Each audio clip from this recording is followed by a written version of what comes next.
avatud rannikul, kohati vaid 22 kraadi. Kell 8 oli õhurõhk 60 mm sammast, päeviti langeb. Niisus oli 76%. Spordiuudised. Raadio 2 spordiuudistega eetris Oleg ja Igor. Kergejõustikust. Lõõskav päike, palavus, keskpärased tulemused. Nii võib iseloomustada kergejõustiku kuldliiga Kohila etapi 3 esimest tundi. Kuid kannatlikud inimesed püsisid kohal võistluse lõpuni ja see tasus end ära. Viimasel pooltunnil hakkas alles juhtuma.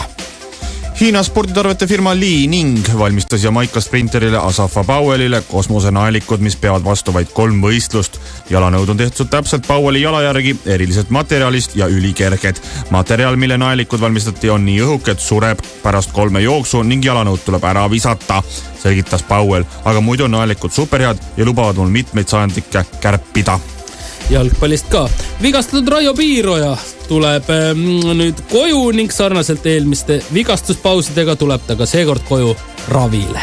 Välismeediale Los Angeles klubis jalgpallur Ashley Cole'iga ühele pildil jäänud Eesti soost neiu Jessica Osipova oli meedias pettunud. Ta kinnitas Õhtulehele, et Briti jalgpalluriga ei ole tal mingit seost ning meedia tekitanud skandaalil, just kui oleks ta jalgpalluriga midagi enamat, pole alust.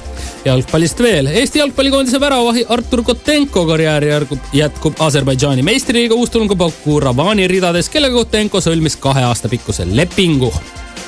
Euroopa naiste korvpallimeistrivõistlustel Poolas jõudsid viimaste poolfinaalide suurüllataja Türgi ja tiitlikaitsa Prantsusmaa. Kergejõustikust veel. Kettaheite Gerd Kanter ütleb, et hirmus trenni lõhkumine mind vist enam paremaks ei tee. Sellised olid spordiuudised. Head sportimist! See on Raadio 2.